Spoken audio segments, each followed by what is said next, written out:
Have you ever wondered what forces are in effect on the universal scale that happens everywhere?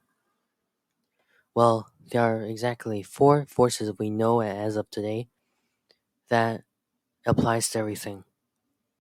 So the first force I'm going to be talking about is gravity. It is the attraction between two objects that have mass. Think of it as a water wave. Waves on a beach, on a pond, is the exact same way the gravitational waves are moving through space or a vacuum. Also, according to Einstein, they travel at around the speed of light. Some real life examples of gravity are it keeps you on planet Earth without you floating to space. It keeps everything in orbit. The moon orbits the Earth orbits the sun, all the other planets in our solar system orbits the sun. A galaxy can stay in place because of gravity. Like I said, it is the attraction between two objects that have mass. So now that we have gravity explained, we're going to be moving on to a force called the electromagnetic force. You may have played with a magnet before. Magnet.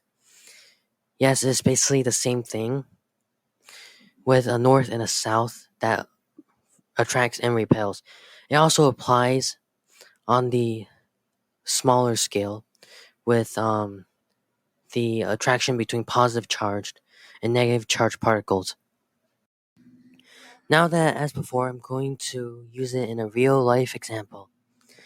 Have you noticed that when you rub something with another object, and when you put it near another object, it either repels or attracts because this force applies everywhere? It is basically a force that either attracts something or repels.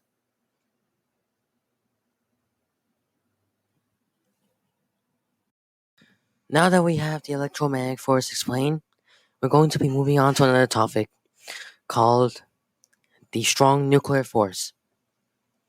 As you may have seen a model of the atom before, the nucleus contains protons and the electrons revolves around it.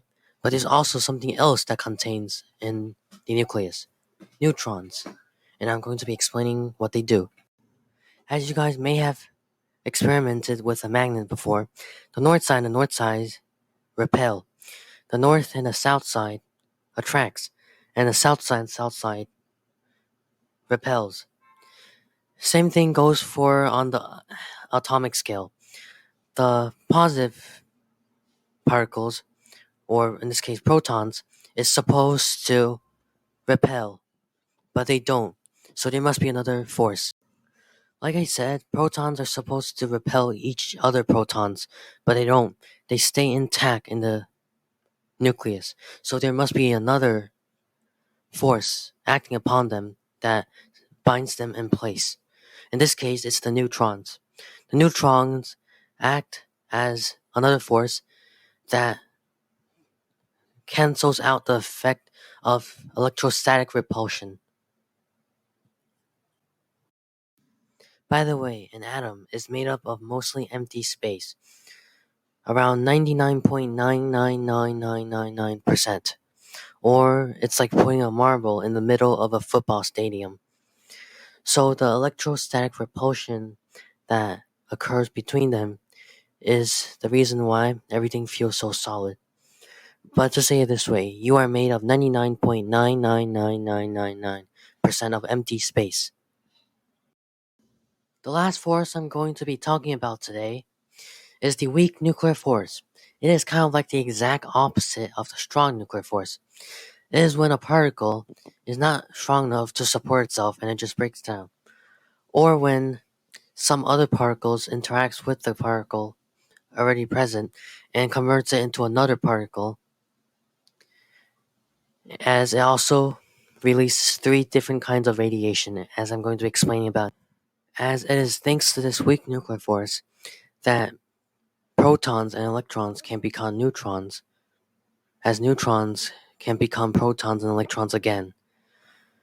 Neutrons would not have existed without the weak nuclear force, as the three different kinds of radiation are gamma, beta, and alpha radiation.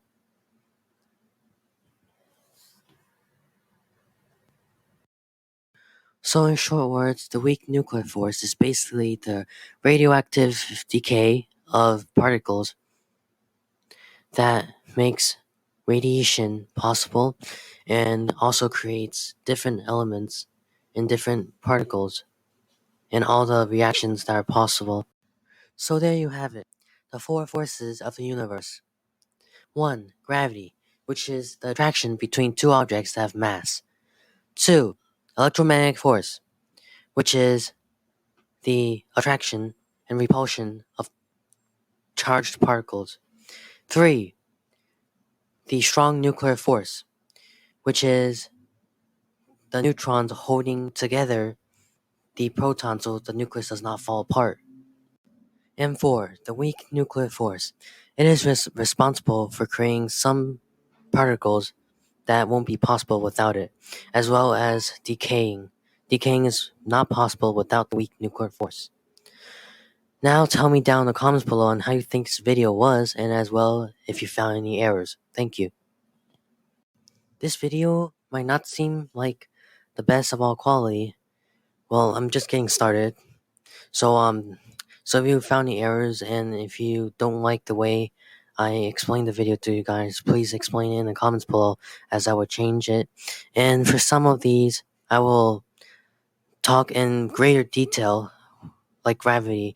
I'll explain it in greater detail later on if this video becomes successful. Now, lastly, don't forget to subscribe and turn on notifications. I'll see you next time.